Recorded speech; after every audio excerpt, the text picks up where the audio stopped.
یہ جو تعریف کرتے ہیں اس کی وجہ کیا ہوتی ہے، کیوں تعریف کی جاتی ہے؟ اس آیت کا کیا کرو گے جس میں اللہ تعالیٰ فرماتے ہیں وَلَمَّا جَاءَ مُوسَىٰ لِمِيقَاتِنَا وَكَلَّمَهُ رَبُّهُ۔ تعطیل کا کیا معنی ہے؟ اس کی لغوی اور اصطلاحی تعریف کیا ہے؟ یہ ایک نظریہ ہے، یہ ایک برا عمل ہے، سوچ فکر ہے۔ جس فرقے میں یہ نظریہ پایا جائے گا وہ فرقہ محرفہ ہوگا۔ تعریف کرنے والے جن کو آپ معطلہ یا محرفہ کہہ سکتے ہیں، ان کے درمیان فرق کیا ہے؟ یہ تو لمحہ فکریہ ہے ان ہمارے بھائیوں کے لیے جو امام ابو حنیفہ رحمہ اللہ کا نام تو لیتے ہیں لیکن ان کا اسماء و صفات والا اوورآل ان کے عقیدے کو نہیں مانتے۔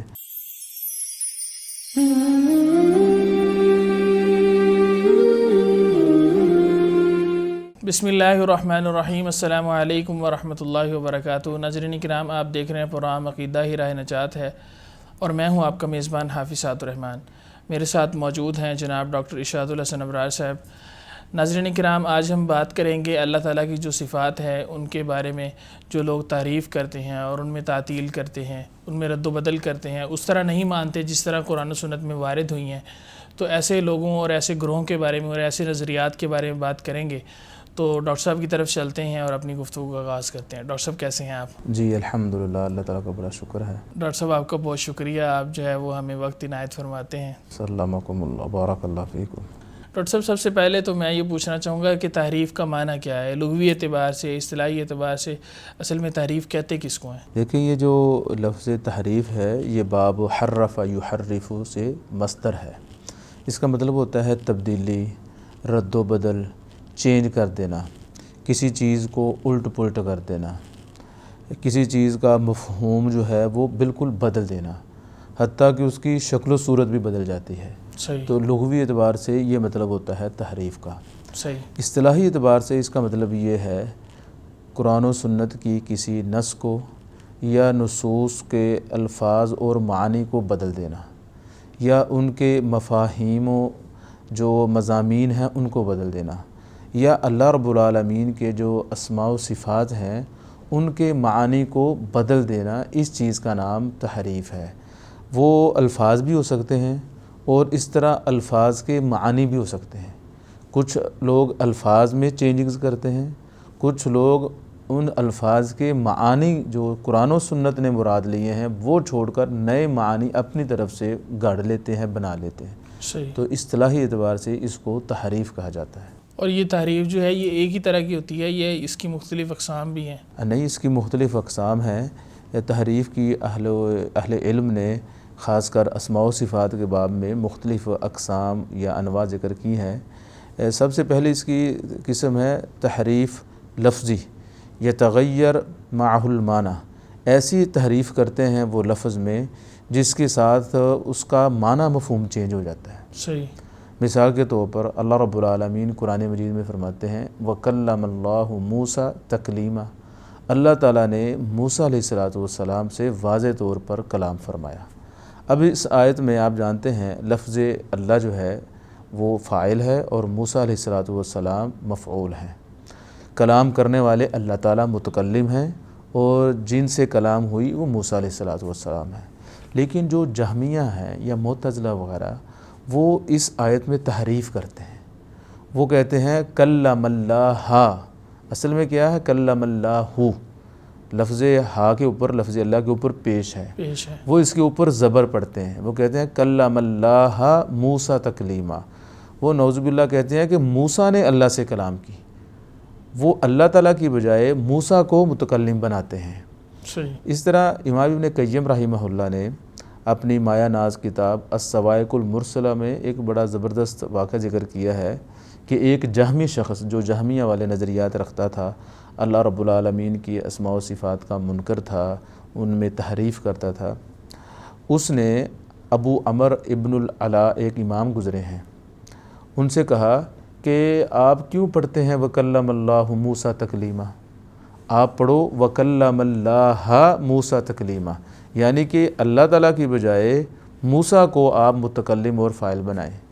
تو ابو عمر ابن العلا رحمہ اللہ نے فرمایا چلو ٹھیک ہے، تمہاری بات مان لی کہ ہم اس آیت کو لفظ اللہ کو فاعل بنانے کی بجائے موسیٰ کو فاعل بنا لیتے ہیں، لیکن تم سورۃ الاعراف کی اس آیت کا کیا کرو گے جس میں اللہ تعالیٰ فرماتے ہیں وَلَمَّا جَاءَ مُوسَىٰ لِمِيقَاتِنَا وَكَلَّمَهُ رَبُّهُ، اور جب موسیٰ ہماری ملاقات کے لیے آیا تو اللہ تعالیٰ نے موسیٰ سے، اس کے رب نے اس سے کلام کی. یہاں میں تو تحریف ممکن نہیں. فَبُهِتَ الَّذِي كَفَرَ، تو وہ لاجواب ہو گیا. صحیح. اسی طرح امام ابن خزیمہ رحمہ اللہ نے اپنی مایہ ناز کتاب التوحید میں ایک واقعہ اس سے ملتا جلتا ذکر کیا ہے کہ وہ کہتے ہیں کہ ایک ان کا معاصر تھا، ان کا ہم زمانہ بدعتی شخص تھا. وہ اللہ تعالیٰ کی جو یہ فرمان ہے نا اللہ نور السماوات والارض، وہ اس کو ایسے نہیں پڑھتا تھا. اس کا ترجمہ ہے اللہ تعالیٰ آسمان و زمین کا نور ہے. وہ کہتا تھا نہیں، اللہ نور السماوات والارض، اللہ تعالیٰ نے زمین و آسمان کو منور کیا ہے، اللہ تعالیٰ کی ذات زمین و آسمان کا نور نہیں ہے. وہ یہ کہتا تھا. تو پھر امام ابن خزیمہ رحمہ اللہ نے فرمایا میں نے اس کو ایک خط لکھا کہ تمہارا یہ نظریہ قرآن و سنت کے مخالف ہے، تم اس سے باز آ جاؤ. تو وہ فرماتے ہیں پھر اس نے، مجھے پتہ چلا کہ اس نے اپنے اس غلط موقف سے رجوع کر لیا، وہ قرآن و سنت کے موقف کی طرف آ گیا. تو یہ تحریف کی پہلی قسم ہے. یہ تحریف کرتے ہیں جس سے معنی مفہوم بدل جاتا ہے. صحیح. لفظ بھی بدل جاتے ہیں اور معنی مفہوم بھی بدل جاتا ہے. ڈاکٹر صاحب آپ نے یہ جو دونوں مثالیں ذکر کی ہیں، جی یہ جو تعریف کرتے ہیں اس کی وجہ کیا ہوتی ہے؟ کیوں تعریف کی جاتی ہے؟ اس کی وجہ دیکھیں، پہلی اور آخری وجہ قرآن و سنت سے دوری ہے، لا علمی ہے، جہالت ہے، تقدیم العقل علی النقل، کہ یہ عقل کو نقل قرآن و سنت پر مقدم سمجھتے ہیں. صحیح. آگے جا کر اس چیز کا ہم تفصیل کے ساتھ ذکر کریں گے کہ ان لوگوں نے یہ نظریہ کیوں اپنایا. یہ جو لوگ ہیں یہ سمجھتے ہیں کہ جو عقل ہے وہ حاکم ہے، قرآن و سنت نعوذ باللہ محکوم ہے. ان لوگوں کا یہ غلط نظریہ ہے. یہ فلاسفہ منطق کے مارے ہوئے لوگ ہیں. قرآن و سنت سے، وحی الہی سے، جو قرآن و سنت ہے اصل اللہ رب العالمین کی طرف سے نازل ہوا، اس سے یہ دور لوگ ہیں. تو بہرحال پہلی قسم یہ ہے کہ ایسی تحریف جس سے لفظ بھی بدل جاتا ہے اور اس کا معنی مفہوم بھی بدل جاتا ہے، یہ حرام ہے، اس کی قطعاً گنجائش نہیں نکلتی. دوسری قسم ہے تحریف لفظی لا یتغیر معہ المعنی. وہ بھی لفظی تحریف ہوتی ہے لیکن اس میں معنی نہیں بدلتا. تحریف ہو چکی ہوتی ہے لیکن اس میں معنی نہیں بدلتا. یہ جو تحریف ہے یہ عام طور پر کسی ان پڑھ آدمی سے، جاہل آدمی سے واقع ہوتی ہے، سرزد ہوتی ہے. مثال کے طور پر سورہ فاتحہ کی جو پہلی آیت ہے بسم اللہ الرحمن الرحیم کے بعد الحمد للہ رب العالمین، اب دال کے اوپر پیش ہے. اگر کوئی شخص اسے پڑھے الحمد للہ رب العالمین یا الحمدی للہ رب العالمین، یہ لفظی تحریف تو ہے لیکن اس سے معنی مفہوم میں فرق نہیں پڑتا. ہم یہ کہیں گے یہ ایک ان پڑھ انسان سے، یہ جاہل آدمی سے سرزد ہوئی ہے، اس میں کوئی خاص غرض و غایت، اس کا کوئی خاص پس منظر نہیں ہوتا. نہیں ڈاکٹر صاحب، اگر کوئی تبدیلی، لفظی تبدیلی کی وجہ سے معنی جو بدل رہا ہے لیکن جو شخص غلطی کر رہا ہے، جو تعریف کر رہا ہے وہ جاہل ہے، تو پھر اس کا کیا اثر دیکھیں ہوگا؟ اگر تو وہ جاہل ہے یا اس کی کوئی غرض و غایت نہیں ہے، مائنڈ سیٹ نہیں ہے، تو پھر اسے مارجن دیا جا سکتا ہے غلطی کا. تو غلطی جو ہے، غلطی سے مراد کہ غیر شعوری طور پر ایسا ہو گیا، ان انٹینشنلی ایسا ہو گیا، پڑھنا کچھ چاہتا تھا پڑھا کچھ گیا، یا اسے پتہ ہی نہیں تھا صحیح کیا ہے، یہ اور چیز ہے. لیکن ایک شخص سے انٹینشنلی غلطی ہوئی کہ اس نے قرآن مجید کو پڑھنا سیکھا ہی نہیں، یہ غلطی بہرحال اس کی رہے گی. لیکن جو لفظوں کو چینج کرنے والی تحریف والی غلطی ہے وہ اس کی صاف ظاہر نہیں ہوئے گی، وہ اس کی نہیں ہوگی. تو بہرحال یہ جو دوسری قسم ہے تحریف کی کہ لفظوں کو تو بدل دیا جاتا ہے لیکن معنی مفہوم وہی رہتا ہے، تو یہ بھی حرام ہے، ایسا بھی نہیں ہونا چاہیے. لیکن یہ عام طور پر کسی جاہل سے سرزد ہوتی ہے تو اس وجہ سے اس کا کوئی خاص مائنڈ سیٹ نہیں ہوتا. اس کی حرمت یا اس کی قباحت و شناعت وہ والی نہیں ہے جو پہلی قسم کی ہے. ایک تیسری قسم بھی اہل علم نے تحریف کی ذکر کی ہے، وہ مانوی تحریف ہے. پہلی جو دونوں اقسام تھی وہ لفظی تحریف تھی، تیسری ہے مانوی تحریف کہ لفظ کے معنی مفہوم کو وہ بدل دیتے ہیں. جو قرآن و سنت نے معنی مفہوم لیا ہوتا ہے کہتے ہیں جی نہیں یہ مراد نہیں ہے، بلکہ وہ ایسا معنی مفہوم ذکر کرتے ہیں جس پر قرآن و سنت دلالت نہیں کرتے یا جو قرآن و سنت کے میسج کے واضح خلاف ہوتا ہے. مثال کے طور پر اللہ تعالیٰ قرآن مجید میں فرماتے ہیں تبارک الذی بیدہ الملک، بابرکت ہے وہ ذات جس کے ہاتھ میں بادشاہت ہے. اس لیے اللہ تعالیٰ فرماتے ہیں بل یداہ مبسوطتان، اللہ تعالیٰ کے دونوں ہاتھ کھلے ہوئے ہیں، تو اس میں اللہ تعالیٰ کی صفت ہاتھ کا ذکر ہے۔ بے شک۔ تو اللہ تعالیٰ کے ہاتھ ہیں جیسے اس کی شایان شان ہے، جیسے اس کی ذات ہے ایسے ہی اس کی صفات ہیں، اور یہ ہر انسان جانتا ہے، ہر صاحب عقل جانتا ہے کہ کوئی ذات بغیر صفات کے نہیں ہوتی۔ تو یہ لوگ جو ہیں محرفہ، جو تحریف کے قائل ہیں، ان کو محرفہ کہا جاتا ہے۔ تو وہ کہتے ہیں جی نہیں، یہاں پر ید سے مراد، ید جو ہے عربی زبان میں ہاتھ کو کہتے ہیں، وہ کہتے ہیں یہاں پر ہاتھ نہیں مراد، یہاں پر قدرت مراد ہے، طاقت مراد ہے، بادشاہت مراد ہے۔ تو ہم کہتے ہیں اللہ تعالیٰ نے جب کہا شیطان کو ما منعک ان تسجد لما خلقت بیدی، اے ابلیس تجھے کس چیز نے روکا کہ تو سجدہ کرے آدم کو جس کو میں نے اپنے دونوں ہاتھوں سے پیدا کیا؟ تو اللہ تعالیٰ تو کہتے ہیں دونوں ہاتھوں سے، اب تمہارے کہنے کے مطابق اس کا مطلب ہوتا ہے طاقت، تو اللہ تعالیٰ کے نے دو طاقتوں سے پیدا کیا، یہ تو معنی ہی غلط بنتا ہے۔ کبھی وہ کہتے ہیں جی یدن کا مطلب ہوتا ہے نعمت، تو پھر اس کا مطلب کیا ہے؟ اللہ تعالیٰ نے دو نعمتوں سے آدم کو پیدا کیا۔ کبھی وہ کہتے ہیں جی یدن کا مطلب ہوتا ہے احسان، تو پھر اللہ تعالیٰ نے دو احسانوں سے آدم کو پیدا کیا۔ اس میں کوئی شک نہیں، لغت عرب میں یدن کا مطلب نعمت و قدرت بھی ہوتا ہے عربی زبان میں، لیکن جو کلام اللہ ہے اس میں اس کا مطلب نہیں ہے، یا ان آیات میں اس کا مطلب نعمت، قدرت یا احسان نہیں ہے۔ اسی طرح جو حدیث مبارکہ میں آتا ہے والذی نفسی بیدہ محمد، ہاں جی، تو اس کا معنی پھر کیا کیا جائے؟ اس کا مطلب مجھے اس ذات کی قسم ہے جس کے ہاتھ میں میری جان ہے، بڑا واضح معنی ہے۔ اس کا ترجمہ کچھ لوگ کرتے ہیں مجھے اس ذات کی قسم ہے جس کے قبضہ قدرت میں میری جان ہے، یہ معنی مفہوم صحیح نہیں ہے۔ صحیح معنی یہی ہے مجھے اس ذات کی قسم ہے جس کے ہاتھ میں میری جان ہے۔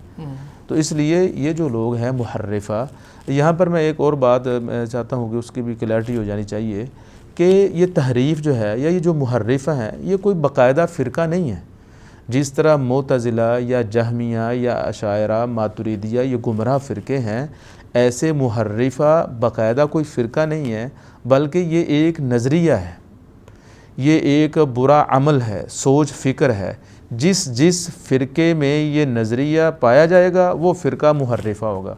مثال کے طور پر جہمیہ جو ہے وہ تحریف کے قائل ہیں تو وہ محرفہ ہیں، اس طرح معتزلہ تحریف کرتے ہیں وہ محرفہ ہیں، اس طرح یہودیوں سے یہ مسلمانوں میں چیز آئی، اللہ تعالیٰ نے قرآن مجید میں ذکر کیا من الذین ہادوا یحرفون الکلم عن مواضعہ، یہودیوں میں سے کچھ لوگ ایسے ہیں جو کلمات میں اللہ تعالیٰ کے کلام میں تحریف کرتے ہیں۔ صحیح۔ تو یہودیوں سے یہ چیز مسلمانوں میں کچھ فرقوں میں وارد ہوئی ہے۔ ڈاکٹر صاحب جو لوگ قرآن مجید کا معنی کرتے ہوئے اس کا ظاہری معنی لیتے ہیں اور اس میں اس کی تفسیر کرتے ہوئے قرآن مجید کے ظاہری معنی کو اور لغوی معنی کو دیکھتے ہیں، احادیث جو ہیں ان کو سائڈ پہ رکھتے ہوئے، تو ایسے لوگ جو ہیں ان کو کیا کہا جائے گا؟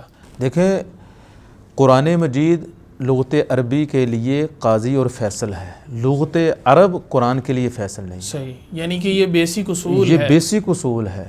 مثال کے طور پر لفظ صلاۃ جو ہے جی، اس کا مطلب دعا مانگنا بھی ہوتا ہے، نماز بھی ہوتا ہے، رحمت بھی ہوتا ہے، موومنٹ، حرکت، ایکسرسائز یا ڈانس وغیرہ، یہ مطلب بھی ہیں عربی زبان میں صلاۃ کے۔ لیکن جب ہم کہتے ہیں اذان ہو گئی اور صلاۃ کا ٹائم ہو گیا، اس سے مراد ایک خاص عبادت ہے جو نماز ہے، ٹھیک ہے نا؟ تو جو ٹرمز ہیں یا جو الفاظ ہیں قرآنک لینگویج، یہ قرآنک لینگویج جب ہم کہہ رہے ہیں تو یہ کون سی لینگویج ہے؟ یہ اللہ تعالیٰ کا کلام ہے، قرآن مجید اللہ تعالیٰ کا کلام ہے۔ تو اللہ کے کلام کو اور اس طرح جو نبی علیہ الصلوۃ والسلام کا کلام ہے وہ در حقیقت اللہ کی طرف سے نازل کردہ شریعت ہے۔ وما ينطق عن الهوى ان هو الا وحی یوحی، ہم اللہ کے کلام کو اور احادیث مصطفیٰ صلی اللہ علیہ وسلم کو عربی لغت کے مطابق نہیں دیکھیں گے، بلکہ ہم قرآن و سنت کو قرآن و سنت کے مطابق دیکھیں گے، شریعت نے مراد کیا لیا ہے، بعد میں ہم عربی زبان کی طرف جائیں گے۔ صحیح، تو یعنی اپنی عقل کے اعتبار سے ہم عربی لغت کو دیکھتے ہوئے اب خود سے معنی نہیں کر سکتے۔ عربی لغت کو دیکھ کے ہوئے ہم اسماء و صفات یا دیگر جو احکام و مسائل ہیں شریعت کے، ان کے معنی اپنی طرف سے طے نہیں کر سکتے۔ صحیح، وہ احادیث مبارکہ کی روشنی میں ہی طے کریں گے، وہ اس کے مطابق صحیح۔ چلیں گے۔ ڈاکٹر صاحب ایک اور لفظ سننے کو ملتا ہے جو تعطیل ہے، جی، تو تعطیل کا کیا معنی ہے؟ اس کی لغوی اور اصطلاحی تعریف جی یہ بھی تحریف سے ملتا جلتا ہی ہے۔ جی، تحریف کا مطلب تھا چینجنگ کرنا، صحیح معنی کو غلط کے ساتھ بدل دینا۔ تو تعطیل کا مطلب ہے سرے سے انکار ہی کر دینا۔ اسی طرح چھٹی والے دن کو کہا جاتا ہے یوم العطلہ، چھٹی کا دن عربی زبان میں. ہم موسم گرما کی تعطیلات، موسم گرما کی چھٹیاں، تعطیلات استعمال ہوتا ہے. قرآن مجید میں اللہ تعالیٰ نے استعمال کیا ہے وَبِئْرٍ مُعَطَّلَةٍ، ایسا کنواں جو بیکار ہو گیا، جس سے پانی نہیں نکلتا، خشک ہو گیا، لوگوں نے اس پر آنا چھوڑ دیا ہے. اس طرح اللہ تعالیٰ فرماتے ہیں وَإِذَا الْعِشَارُ عُطِّلَتْ، اور جب 10 ماہ کی حاملہ اونٹنیوں کو چھوڑ دیا جائے گا. یہ قیامت کا ذکر ہے. اللہ تعالیٰ کہتے ہیں اس وقت کو یاد کرو جب کسی شخص کے پاس 10 ماہ کی حاملہ اونٹنی ہوئے گی، ادھر سے سور پھونکا جائے گا تو وہ اتنی گھبراہٹ اور شدت نفسا نفسی کا عالم ہوگا کہ کسی کے پاس 10 ماہ کی حاملہ پریگننٹ اونٹنی بھی ہوگی، اتنی قیمتی چیز، وہ اس کی بھی فکر نہیں کرے گا، تو وہ اس کو بھی بیکار چھوڑ دیا جائے گا. تو تعطیل کا مطلب ہوتا ہے خالی، فارغ ہونا، چھوڑ دینا، انکار کر دینا. تو یہ لغوی تعطیل کا مطلب ہے. تو اصطلاحی اعتبار سے تعطیل کا مطلب ہوتا ہے وہ معطلہ لوگ جو اللہ رب العالمین کے اسماء و صفات کے منکر ہیں، اللہ تعالیٰ کے اسماء و صفات کو مانتے نہیں، یا ویسے نہیں مانتے جس طرح رسالت مآب صلی اللہ علیہ وسلم نے، 1 لاکھ سے زیادہ صحابہ کرام نے، تابعین نے، ائمہ اربعہ نے مانا، ویسے نہیں مانتے. گویا کہ یہ بھی ایک قسم کا انکار ہی ہے. آپ ویسے نہ مانیں، اپنی مرضی سے مانیں، تو گویا کہ آپ نے نہیں مانا. تو یہ اصطلاحی اعتبار سے تعطیل ہے. صحیح. تو جیسے تحریف کی آپ نے کچھ اقسام جو ہیں ان کو بیان کیا، تو تعطیل کی بھی کچھ قسمیں ہیں یا ایک ہی طرح کی تعطیل ہوتی ہے؟ نہیں، تعطیل کی بھی بنیادی طور پر 2 اقسام ہیں. ایک ہوتی ہے تعطیل کلی، یا جس کو کہا جاتا ہے تعطیل محض، یا تعطیل تام بھی اس کو کہا جاتا ہے. جیسے کہ گمراہ فرقے جہمیہ ہیں یا فلاسفہ ہیں، یہ اللہ رب العالمین کے تمام اسماء و صفات کے منکر ہیں. اسے کہتے ہیں تعطیل کلی. یہ اللہ تعالیٰ کے تمام اسماء کے اور تمام صفات کے منکر ہیں. کچھ اہل علم نے ذکر کیا ہے کہ ایک نام کو جہمیہ مانتے ہیں، القادر اللہ تعالیٰ کا جو نام ہے. اوورال یہی ہے کہ جہمیہ اور فلاسفہ وغیرہ جو ہیں اللہ تعالیٰ کے تمام اسماء اور تمام صفات کے منکر ہیں. تو اسی وجہ سے ان کو معطلہ کہا جاتا ہے، نہ ماننے والے، منکرین، اللہ تعالیٰ کے اسماء و صفات کے منکر. تعطیل کی ایک دوسری قسم بھی ہے، اسے کہا جاتا ہے تعطیل جزئی یا جزوی، کلی کے مقابلے میں. اس کی پھر 2 قسمیں ہیں. تعطیل جزوی میں ایک یہ ہے کہ اللہ تعالیٰ کے اسماء کو تو مانا جائے لیکن اللہ کی صفات کو نہ مانا جائے. دیکھیں یہ کتنا کھوکھلا نظریہ ہے. یہ سننے سے ہی سمجھ میں آتا ہے کہ یہ کیسا ہو سکتا ہے کہ اللہ تعالیٰ کے نام تو ہوں لیکن نعوذ باللہ ثم نعوذ باللہ ان نام کے معانی نہ ہوں. یہ کیسے ہو سکتا ہے؟ اللہ تعالیٰ فرماتے ہیں وَلِلَّهِ الْأَسْمَاءُ الْحُسْنَى فَادْعُوهُ بِهَا. وہ حسنہ ہے ہی تب کہ ان کے معانی ہیں. وہ اپنے الفاظ میں بھی بڑے خوبصورت ہیں اور اپنے معانی اور مفاہیم میں بھی بڑے یونیک ہیں.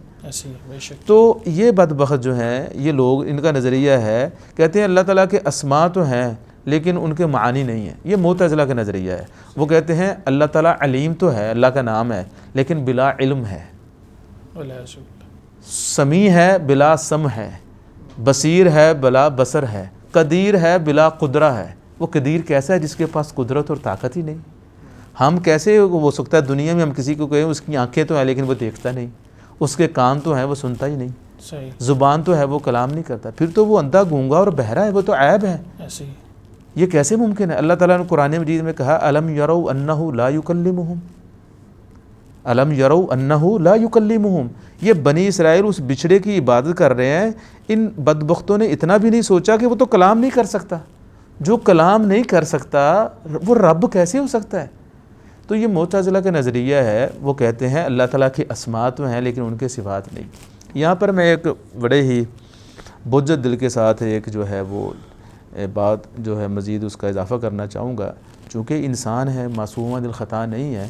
امام ابن حزم رحمہ اللہ تعالیٰ اہل سنہ کے جو ائمہ کرام ہیں ان میں سے ایک بلند پایا امام ہے. ان کا جو نظریہ ہے وہ بھی معتزلہ سے ملتا جلتا ہے. عقیدہ توحید میں خاص کر اسماء و صفات میں امام ابن حزم رحمہ اللہ بڑے ہی تہی دامن ثابت ہوئے ہیں. ایک کتاب ہے ابن حزم و موقفہ من الالہیات، ایک ڈاکٹر ہیں احمد بن نصر الحمد کی.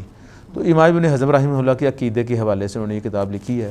اس طرح ایک کتاب ہے مقدمات فی علم المقالات محمد بن خلیفہ التمیمی کی. تو امام ابن حزم رحمہ اللہ کا جو عقیدہ ہے وہ بھی کوئی اتنا اچھا عقیدہ نہیں ہے، لیکن احکام و مسائل میں وہ ان کی جو رائے ہے وہ ماشاءاللہ بڑی مسلم ہے۔ تو بہرحال تو تعطیل جزئی کی پہلی قسم یہ تھی کہ کچھ لوگ اللہ تعالیٰ کے اسماء کو مانتے ہیں صرف، لیکن ان کے معانی یا اللہ کی صفات کو نہیں مانتے۔ دوسری قسم یہ ہے کہ تعطیل جزئی کی کہ اللہ تعالیٰ کی چند صفات کو مان لیا جائے، اسماء کو مان لیا، اسماء کے بعد جو صفات ہیں ان میں سے چند صفات کو مان لیا جائے، باقیوں کو نہ مانا جائے۔ یہ اس سے پہلے سے بھی کھوکھلا نظریہ ہے۔ پہلے اسماء کو مانتے تھے، صفات کو نہیں مانتے، یہ اسماء کو مانتے ہیں، صفات میں سے کچھ کو مانتے ہیں، باقی کو نہیں، 7 یا 8 صفات کو مانتے ہیں، باقی کو نہیں مانتے۔ یہ کیا بات ہے؟ یہ اپنی مرضی سے، اپنی مرضی ہے۔ وہی بات تقدیم العقلی علی النقل، جیسے آپ نے پہلے بھی سوال کیا تھا، ایسا کیوں؟ کہتے ہیں جی ان جو صفات ہیں نا، جو 7 ہم مانتے ہیں، 7 یا 8 صفات، اشاعرہ ہیں وہ 7 صفات کو مانتے ہیں، اور ماتریدیہ ہمارے بر صغیر کے جو زیادہ تر لوگ ہیں وہ عقائد کے اعتبار سے ماتریدی ہیں۔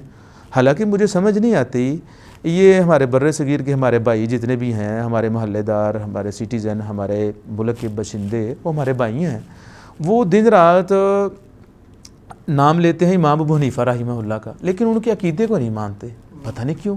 امام ابو حنیفہ رحمہ اللہ جو ہے وہ اسماء و صفات میں بالکل وہی ان کا مسلک ہے جو قرآن و سنت کا ہے، لیکن یہ عجیب لوگ ہیں، فقہ میں نام لیں گے بار بار امام ابو حنیفہ رحمہ اللہ کا، وہاں پر بھی من مانی اپنی کرتے ہیں، نام ان کا لیتے ہیں، لیکن جب عقیدے کی باری آتی ہے ان کا نام بھی نہیں لیتے، ابو منصور ماتریدی کا نام لیتے ہیں۔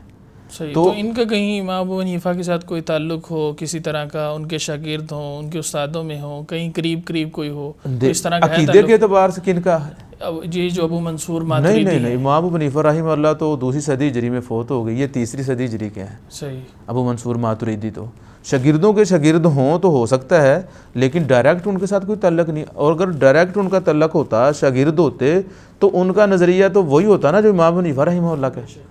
ان کا نظریہ تو امام ابو حنیفہ رحمہ اللہ والا ہے ہی نہیں، بلکہ ان کے مخالف ہے۔ تو پھر یہ تقلید کیسی ہے؟ پتہ نہیں، یہ تو لمحہ فکریہ ہے ان ہمارے بھائیوں کے لیے جو امام ابو حنیفہ رحمہ اللہ کا نام تو لیتے ہیں، لیکن ان کا اسماء و صفات والا اوورآل ان کے عقیدے کو نہیں مانتے۔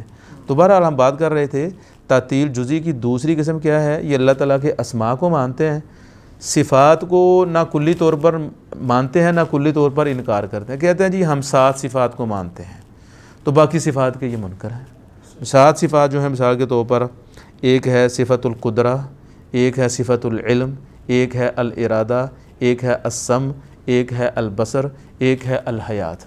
ان 7 صفات کو، ایک صفت الکلام، ان 7 صفات کو مانتے ہیں، باقی کو نہیں مانتے۔ تو یہ کیا وجہ ہے کہ یہ 7 کو ہی کیوں مانتے ہو، باقی ساری کو کیوں نہیں مانتے؟ یہ مخصوص 7 کیوں ہیں؟ جی دیکھیں، پہلی بات تو یہی ہے کہ تقدیم العقل علی النقل، ٹھیک ہے، یہ عقل کو قاضی اور فیصل سمجھتے ہیں، شریعت کو محکوم سمجھتے ہیں، عقل کو حاکم سمجھتے ہیں۔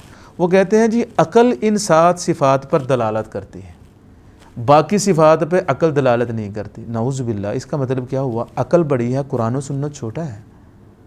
تو رسالت مآب صلی اللہ علیہ وسلم جو صاحب قرآن ہیں، جن پر قرآن مجید نازل ہوا ہے، 1 لاکھ سے زیادہ صحابہ کرام، کسی ایک صحابی سے ایک صفت کا انکار بھی ثابت نہیں۔ آپ دیکھیں صحابہ کرام نے فقہی مسائل میں ان کا اختلاف ہوا دلائل کے اعتبار سے، لیکن عقدی مسائل میں، اسماء و صفات کے مسائل میں ان کا کوئی اختلاف نہیں۔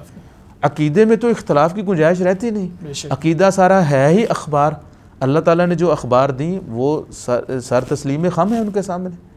تو ان لوگوں کا نظریہ یہ ہے کہ ان 7 صفات پر عقل دلالت کرتی ہے، تو ہم اہل سنہ یہ کہتے ہیں کہ بھائی ان 7 صفات پر بھی، دیگر صفات پر بھی قرآن و سنت بھی دلالت کرتا ہے اور عقل بھی دلالت کرتی ہے۔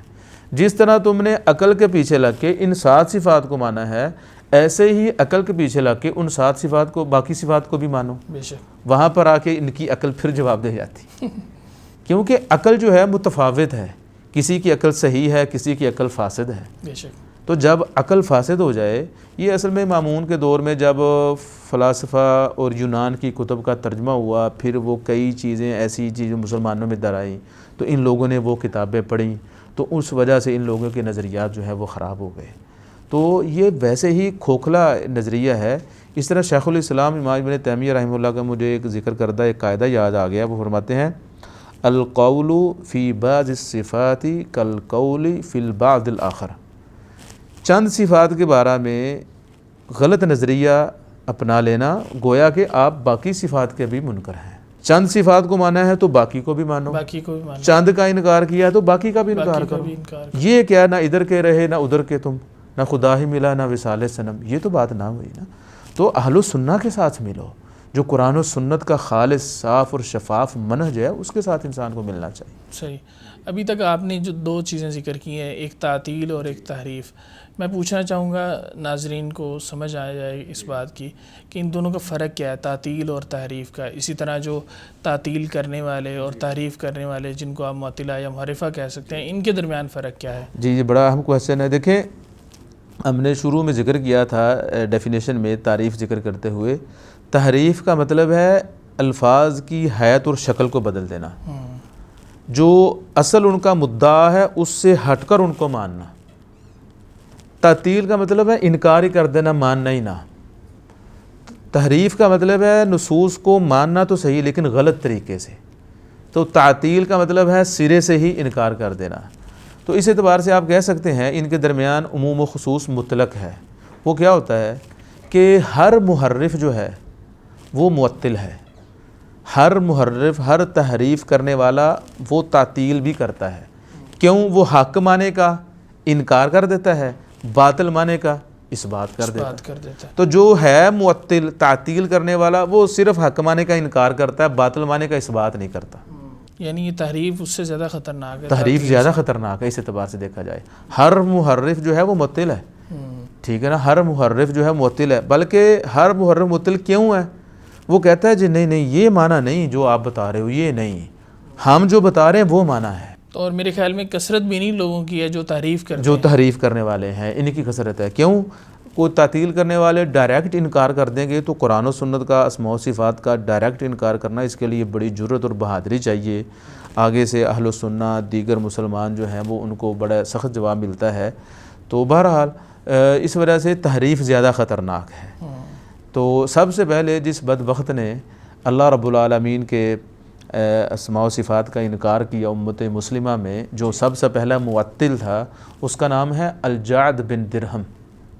الجعد بن درہم، اللہ تعالیٰ قرآن مجید میں فرماتے ہیں وَكَلَّمَ اللَّهُ مُوسَىٰ تَكْلِيمًا وَاتَّخَذَ اللَّهُ إِبْرَاهِيمَ خلیلا۔ اللہ تعالیٰ نے موسیٰ کو اپنا کلیم بنایا اور ابراہیم کو اپنا خلیل بنایا۔ اس بدبخت نے کہا نہ تو اللہ تعالیٰ نے موسیٰ سے کلام کیا ہے، نہ ہی اللہ تعالیٰ نے ابراہیم کو اپنا خلیل بنایا۔ تو پھر اس کا کیا معنی ہے جو قرآن مجید تو بس یہی تو مسئلہ ہے۔ کہتے ہیں جی یہ مجازی طور پر ہے، اس کی حقیقت کوئی نہیں ہے، اس کی حقیقت کوئی نہیں ہے۔ تو یہ جو شخص تھا الجعد بن درہم، اس کو خالد بن عبداللہ القصری، یہ عراق میں ایک علاقے کا گورنر تھا۔ تاریخی روایات ہیں، اس کے تاریخی روایات کے مطابق عید الاضحیٰ والے دن خالد بن عبداللہ القصری اس نے خطبہ عید ارشاد فرمایا۔ اس کے بعد اس نے کہا یا ایھا الناس ضحوا تقبل اللہ ضحایاکم، اے لوگو قربانی کرو، اللہ تعالیٰ تمہاری قربانی قبول فرمائے۔ فإنی مضح بجعد بن درہم، میں جعد بن درہم کی قربانی دینے لگا ہوں، کیونکہ یہ بدبخت قرآن و سنت کے مخالف نظریہ اپنایا ہے۔ یہ قرآن کا منکر ہے، یہ کہتا ہے اللہ تعالیٰ نے موسیٰ سے کلام نہیں کیا، اللہ نے ابراہیم کو اپنا علیہم السلام ان کو اپنا خلیل نہیں بنایا۔ صحیح، کیونکہ یہ قرآن کا منکر ہے، جو معطل ہے وہ قرآن کا منکر ہے۔ اسی وجہ سے اہل السنہ نے بالاتفاق یہ نظریہ ہے جو قرآن کا منکر ہے وہ کیا ہے؟ وہ تو کافر ہے۔ صحیح، وہ تو کافر ہے۔ ہاں کوئی تعویل ہو، اس کے پاس کوئی شبہ ہو، لا علمی ہو، جہالت ہو، نیا مسلمان ہوا ہے، اسے پتہ نہیں تھا، یہ اور معاملہ ہے۔ لیس علیکم جناح فیما اخطأتم بہ ولکن ما تعمدت قلوبکم، اللہ تعالیٰ کہتے ہیں اگر کوئی غلطی اور جہالت کی بنا پہ تم کوئی ایسا نظریہ اپنا لیتے ہو یہ معاف ہے۔ ولکن ما تعمدت قلوبکم، جس کو جانتے بوجھتے ہوئے تم نظریہ اپناتے ہو وہاں پر معافی کی گنجائش نہیں ہے۔ تو تعطیل جو ہے یہ واضح طور پر کفر ہے۔ نہیں، آپ نے ذکر کیا کہ انہوں نے اس کو ذبح کر دیا، جی، تو ہو سکتا ہے اس کے پاس بھی کوئی تعویل ہو سکتا ہے نا، یہ تو احتمال ہے۔ آپ ایسے ہم تو کیسے ہر شخص کو جو ہے وہ دیکھیں ہم کیسے، وہ اس وقت کا حاکم تھا، خلیفہ تھا، اور پھر اس نے یہ کام کیا، صاف ظاہر ہے اہل علم سے فتویٰ لے کر کیا ہوگا کہ یہ کافر ہو گیا کہ نہیں ہوا۔ علماء نے اس کے کفر کا فتویٰ دیا ہوگا، وہ تو ہم تفصیل کے ساتھ اس واقعے کو پڑھیں تو پھر ہمیں پتہ چلے نا. اور پھر میں نے پہلے بھی بتایا یہ تاریخی روایات ہیں، کوئی حدیث نہیں ہے، تاریخی روایات ہے. صحیح. اسی طرح آپ نے علامہ ابن حزم رحمہ اللہ کا ذکر کیا، آپ نے کہا کہ وہ احکام و مسائل میں ان کی رائے جو ہے بڑی معتبر ہے، وقیر رائے ہے ان کی. تو ان کی کیا قرآن و سنت کو سمجھنے میں انہوں نے ظاہری معنی نہیں لیا، یا ان کے جو ہے وہ رائے ان سے ٹھیک ہے؟ پوچھا گیا کہ اللہ تعالیٰ کی صفات کے بارے میں آپ کیا کہتے ہیں؟ انہوں نے کہا جی یہ لفظ صفت تو ہے ہی نہیں قرآن میں، حدیث میں. صاحب ظاہر ہے انسان تھے، بشر تھے، تو اس وجہ سے یہ صفات کا تو ذکر ہی نہیں ہے، حالانکہ صحیح بخاری میں ذکر ہے. صحیح. وہ بڑی مشہور حدیث ہے نا، آپ نے سنی ہوگی یقیناً. وہ ایک صحابی تھے، وہ غزوے میں گئے تو امام تھے، وہ ہر رکعت میں قرات کے بعد سورۃ اخلاص کی تلاوت کیا کرتے تھے جب جماعت کرواتے تھے. صحیح. تو ان کے جو مقتدی حضرات تھے صحابہ کرام، انہوں نے کہا کہ آپ ہر رکعت میں سورہ فاتحہ کے بعد کوئی اور سورت پڑھتے ہیں، پھر اس کے بعد سورہ اخلاص پڑھتے ہیں، ایسے نہ کیا کرے. انہوں نے کہا جی میں نے تو کرنا ہی ہے، میں نے تو ایسے ہی کرنا ہے. واپس جب آئے غزوے سے، جنگ سے واپس آئے، تو صحابہ کرام نے ان کی شکایت کی رسالت مآب صلی اللہ علیہ وسلم سے کہ یہ ہر رکعت میں سورہ فاتحہ اور قرآن مجید کی تلاوت کے بعد سورہ اخلاص پڑھتے ہیں. تو نبی علیہ الصلوۃ والسلام نے فرمایا سلوہ لأی شیء یفعل ذلک، ان سے پوچھو وہ کیوں کرتے ہیں. تو انہوں نے کہا انا احبھا، میں ایک مختلف حدیث ہے، انہوں نے کہا میں اس صورت کو پسند کرتا ہوں، لأنہا صفت الرحمن، کیونکہ یہ رحمان کی صفت ہے. سورہ اخلاص میں رحمان کی صفت بیان ہوئی ہے، قل هو اللہ احد اللہ الصمد لم یلد ولم یولد ولم یکن لہ کفوا. بلکہ اہل علم نے لکھا ہے اللہ تعالیٰ نے سورہ اخلاص کو، اس کا نام اخلاص شاید اسی وجہ سے رکھا ہے کہ یہ خالص اللہ کی توحید کے لیے ہے، اللہ کے اسماء و صفات کے لیے، اللہ تعالیٰ کا انٹروڈکشن اور تعارف کروایا گیا. تو اس حدیث میں واضح طور پر یہ لفظ علی انہا صفت الرحمن، رحمان کی صفت ہے. تو امام ابن حزم رحمہ اللہ فرماتے ہیں چونکہ انسان ہے، کل علم نہیں ہوتا انسان کے پاس، وہ کہتے ہیں کہ اس صفت کا لفظ ثابت ہی نہیں ہے. تو لگتا ہے ان کو مغالطہ لگا، غلط فہمی ہوئی. میں نے سنا ہے کہ کہیں یہ احکام و مسائل میں بھی قرآن و سنت حدیث جو ہے اسی طرح ان میں ظاہری معنی لیتے تھے. تو دیکھیں اصل تو ظاہری معنی ہی ہے، اصل یہی ہے، قرآن و سنت کا ظاہری معنی ہی ہے. جو متبادر الی الذہن، لفظوں سے جو سمجھ میں آتا ہے وہی ظاہری معنی مراد ہوتا ہے. کبھی کبھی ہوتا ہے کسی قرینے، ہنٹ، کلو، اشارے کی بنا پہ ظاہری معنی مراد نہیں ہوتا، کوئی اور معنی مراد ہوتا ہے. مثال کے طور پر اللہ تعالیٰ نے کہا، جیسے ابھی ہم نے 3-4 آیات پڑھی، تبارک الذی بیدہ الملک بل یداہ مبسوطتان، ما منعک ان تسجد لما خلقت بیدی. ہاتھ کا ذکر ہے، ہاتھ کا ظاہری معنی کیا ہوتا ہے؟ ہاتھ ہوتا ہے. ظاہری معنی تو یہی ہے. اللہ تعالیٰ قرآن مجید میں فرماتے ہیں وَاصْنَعِ الْفُلْكَ بِأَعْيُنِنَا، اے نوح آپ کشتی بناؤ ہماری آنکھوں کے سامنے. اب عین آنکھ کو کہتے ہیں، ظاہری معنی تو یہی ہے. ان اللہ سمیع بصیر، اللہ سننے والا دیکھنے والا، ظاہری معنی تو یہی ہے. اصل تو شریعت میں ظاہری معنی ہی مراد ہوتا ہے، اصل یہی ہے. کبھی کبھی کسی قرینے کی بنا پہ ظاہری معنی کو چھوڑ کر دوسرا معنی مراد لیا جاتا ہے. مثال کے طور پر اللہ تعالیٰ قرآن مجید میں فرماتے ہیں اتا امر اللہ، اللہ کا حکم آ گیا، یعنی کہ قیامت آ گئی تو نہیں آئی. ساتھ قرینہ اللہ تعالیٰ نے ذکر کر دیے فلا تستعجلوہ، جلدی نہ کرو. اللہ کا حکم اللہ نے کہہ دیا تو آیا ہی کھڑا ہے، لیکن تم جلدی نہ کرو. ٹھیک ہے نا. تو جو آنے والی ہے چیز ہے وہ گویا کہ آ ہی گئی ہے، ساتھ قرینہ آ گیا فلا تستعجلوہ. تو جہاں پر اصل یہی ہے کہ ظاہری معنی ہی مراد ہوتا ہے. جہاں پر ظاہری معنی کو چھوڑ کے کوئی اور معنی لیا جاتا ہے وہاں پر کوئی قرینہ ہوتا ہے. تو ان کے کوئی ایسے مسائل جو امام ابن حزم رحمہ اللہ سے ہوں، کوئی ایسے ہیں جو یعنی قرآن و سنت کے جو دوسرے علماء کا ان میں جو موقف ہے اس سے ہٹ کر ہوں؟ دیکھیں اب فقہ میں یا فروعی مسائل، احکام و مسائل میں بہت سے مسائل ایسے ہیں، اس میں کوئی شک نہیں. وہ میرا خیال ہے کہ اب وہ ہمارا مناسب نہیں ہے وقت، چونکہ ہم عقیدے کے بارے میں بات کر رہے ہیں. آپ کا بہت شکریہ. آپ نے جو ہے وہ ایک ایسا جو ہم عام طور پہ جو لوگ جو ہیں ہمارے مسلمان بھائی اس کو معمولی سمجھتے ہیں، تعریف کو اور تعطیل کو اور ان چیزوں کو بڑا لائٹلی لیتے ہیں، تو آپ نے بیان کر دیا کہ یہ کس قدر خطرناک جو ہے وہ عمل ہے. آپ کا بہت شکریہ. صلی اللہ بارک اللہ فیک. تو ناظرین کرام، آپ نے دیکھا کہ آج کے پروگرام میں ہم نے تحریف کے بارے میں اور تعطیل کے بارے میں، جو خاص کر اللہ تعالیٰ کی صفات کے بارے میں کی جاتی ہے، اللہ کے اسماء کے بارے میں کی جاتی ہے، اس کے بارے میں بات کی کہ اس کو لائٹلی لینا اور اس کو معمولی بات سمجھنا یہ درست عمل نہیں ہے، بلکہ اسی طرح اس کو سمجھنا چاہیے جس طرح قرآن و سنت سے ثابت ہے، جس طرح صحابہ کرام نے سمجھا اور تابعین نے سمجھا. تو اللہ تبارک و تعالیٰ سے دعا ہے کہ اللہ تعالیٰ ہمیں قرآن و سنت کو اسی طرح سمجھنے کی توفیق دے جس طرح اس کو سمجھنے کا حق ہے اور جس طرح اہل سنت نے اس کو سمجھا ہے. آج کے لیے ہمیں اجازت دیجیے۔ السلام علیکم ورحمۃ اللہ وبرکاتہ۔